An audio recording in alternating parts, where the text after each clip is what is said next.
Assalamualaikum warahmatullahi wabarakatuh.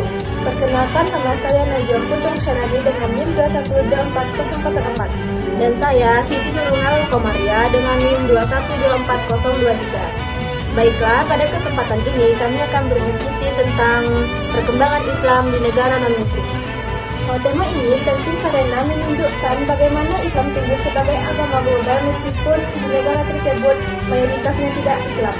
Ya, kamu tahu nggak negara yang pertama didatangi oleh Islam? Tidak tahu. Negara pertama didatangi Islam adalah Australia. Islam menjadi agama terbesar di sana. Menariknya, hubungan Islam dan Australia sudah ada sejak abad ke-18 ketika pelaut Makassar dari Indonesia datang ke Arnhem untuk berdagang. Betul, pada abad ke-19 datang pula kelompok Camel Rovers dari Afghanistan dan Asia Selatan yang dipekerjakan sebagai pengendara unta untuk membuka jalur pedalaman Australia.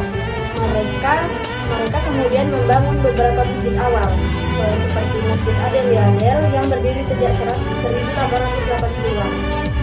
Saat ini jumlah Muslim di Australia lebih dari 600.000 jiwa, dan komunitas Muslim aktif membangun sekolah, pusat kajian, dan dialog lintas agama. Jadi negara yang kedua yaitu negara Eropa. Perkembangan Islam di Eropa, komunitas Muslim tumbuh pesat terutama akibat migrasi dari negara-negara Timur Tengah, Afrika Utara, Turki setelah Perang Dunia Kedua. Di Prancis, jumlah penduduk Muslim diperkirakan 5-6 juta, menjadikan komunitas Muslim terbesar di Eropa Barat. Sementara di Jerman, banyak Muslim berasal dari imigran Turki sejak program Migrant Workers tahun 1960.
Sejak tahun 2000-an.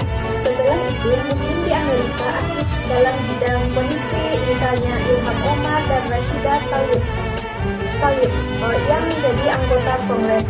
Bukan hanya politik, komunitas Muslim di Amerika juga berkontribusi di bidang pendidikan, kesehatan, teknologi, dan kegiatan sosial lainnya. Nah, jadi yang terakhir yaitu faktor pertumbuhan Islam di negara non-Muslim.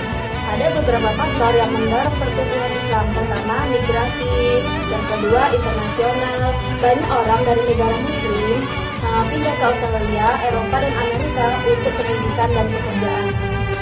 Jadi yang kedua adalah konferensi agama, di mana sebagian masyarakat Barat merasa bahwa nilai spiritual Islam memberi ketenangan dan arah hidup. Yang ketiga, adanya kebebasan beragama, terutama di negara demokrasi seperti Australia, Inggris, dan Amerika.